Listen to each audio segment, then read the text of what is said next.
hapon. Ako po si Boy and welcome to Fast Talk with Boy. Not just a brilliant actor, but she's a very nice girl. The very, very nice girl, napakaganda ng puso, the superstar of the next gen.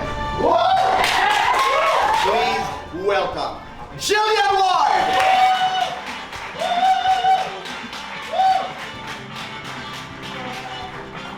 Bagong talaga. Ganda po, Tito Boy, at saka Ganda, talagang no? nakamatch yung ganun ko. Yes, parang pinaghandaan talaga. Maraming salamat sa lahat ng bumubuo ng Fast Talk. Kanila yun. Thank you for this wonderful career. Ano yung mga pangarap, ano yung mga goals? Well, of course, gusto ko po na makagawa pa po ng mga inspiring roles. Like my last one. Tapos ito po role ko ngayon, dalawa po yung characters ko sa show na to. So, challenging po siya for me. Gusto ko po na mas i-push pa po yung sarili ko. But also, gusto ko din po na mas magkakaroon pa po ng work-life balance talaga. Mas ma-manage po yung work-life balance ko. Pero ayun, gusto ko pa po mag-push pa po lalo yung sarili ko, lalo na po ngayon. Hindi na po ako teenager next month. Actually, mas challenging pa po ito kasi sa abot ko may napangarap. Kasi nung last show ko po na-challenge yung memorization skills ko para sa mga Na pinagtulahan nung umpisa.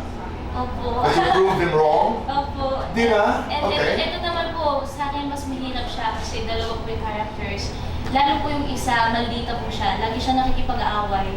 Eh, hindi po ako sanay magalit. So, parang ibang-iba po talaga tong show na to sa realidad ko. Right. Kasi, first of all, wala naman po akong love life. Dito may asawa po siya. Tapos nagmamaldita po siya. Which is sobrang struggle po talaga para sa akin yun. Kasi pag nagmamaldita po ko, yung mata ko, mukha pa rin nakasmile.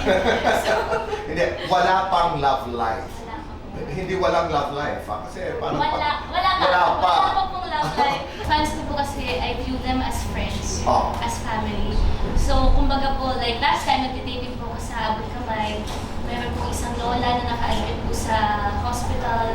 So, talagang, nag-aano po talaga ako, feeling ko doktor ako kasi pinupuntahan ko po sila sa mga rooms nila, kinakamusta ko sila.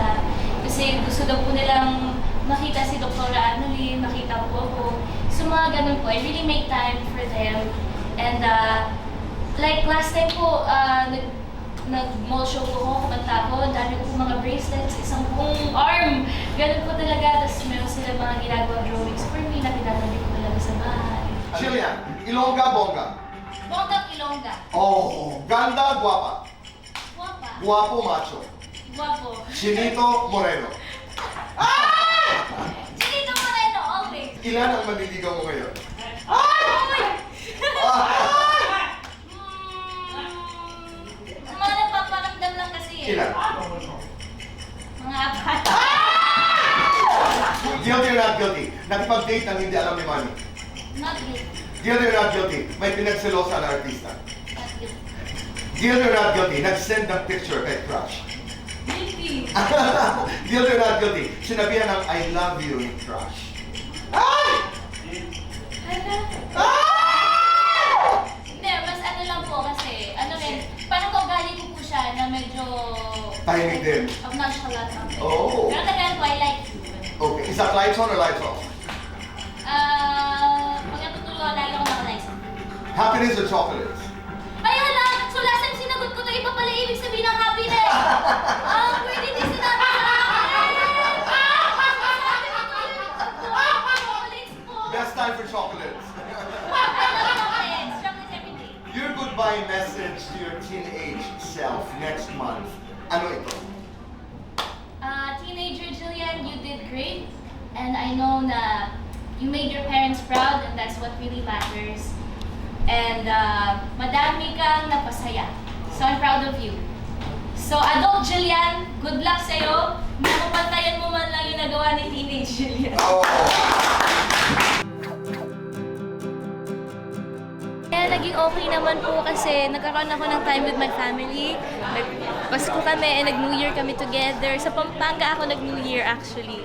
So yun, masaya po ako. Nakapag-recharge.